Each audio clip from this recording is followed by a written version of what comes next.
Just been former Clinton campaign spokesman Mo Alethe and Republican strategist John Feary. Listen to this DNC ad, very cute, very funny, going after the Republicans for constantly saying no. Listen to this.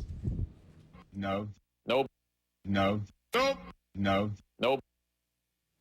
There they are, the leaders. What do you think about that? When Satchel Paige says, don't look over your shoulder, someone might be gaining on you. It might be the Republicans gaining on the Democrats because they're spending all their time looking over at Republicans. The fact of the matter is Republicans are going through a period here where they're saying no to a lot of big spending, a lot of bad taxes. And you know what? That's not a bad strategy. And if the Democrats want to highlight that, in 5, 10 years when we have stagflation, people remember that the Republicans said no to this philosophy. It was John Boehner, Eric Cantor, and Mitch McConnell, the Republican leadership in the House and Senate. And Eric Cantor issued a statement after this funny DNC little web ad came out saying if Democrats want to highlight the plan Republicans designed and gave to the president that said no to government waste, no to tax increases, no to saddling every child in America with $70,000 of debt, and yes to creating small business jobs, we applaud them for getting our message out. I guess that was a pithy little response. Well, what they've been saying no to is cooperation, and what they've been saying no to is offering up their own plan. We haven't heard anything from the Republicans. Well, he says they did have a plan that they offered up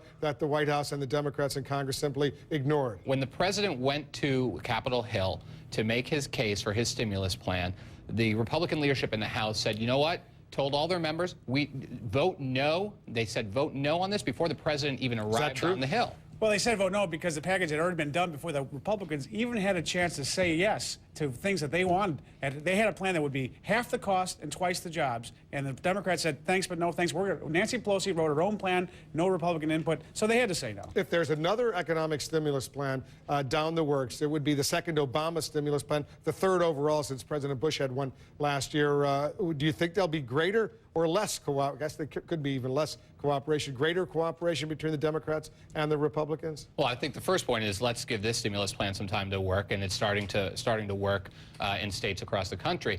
Look, I hope moving forward that the Republicans in the Congress are more willing to work with the Democrats or more willing to work with the president. There have been a number of Republican governors that have stretched out their hand and said we're willing to work with you. I hope that the Republicans in Congress take a lead from some of their counterparts out in the states. If there is another stimulus plan, you think they'll be more cooperative? Well, it depends. If it looks like the first stimulus plan, probably not. If it's actually a plan that will work with better tax relief, better things for help small businessmen, and smarter spending, they might cooperate. Here's what Dana Milbank of the Washington Post said earlier today on American Morning when he was asked about the prospects of Michael Steele, the chairman of the Republican Party, surviving this current uproar. Listen to this.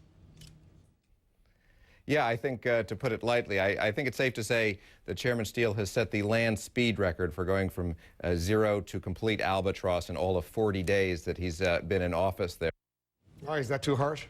You know, he's had a little tough start here. You know, it's okay. As long as he can get his act together, stay disciplined on message. The biggest problem he's got is he's kind of going all over the place and saying a bunch of things to a bunch of people and not having a disciplined message. He needs a disciplined message. He needs to spend more time on the organization because at the end of the day, if he's successful, it'll be the organization. And I think one thing he's doing that's good is he's trying to widen that tent so we have all kinds of people that flock to the Republican But he got into some controversy because he suggested there was a place in the Republican Party for those who support abortion rights for women. Yeah, look, I like Michael Steele. I think a lot of people like Michael Steele, and I think he's got potential to be a strong leader for the Republican Party.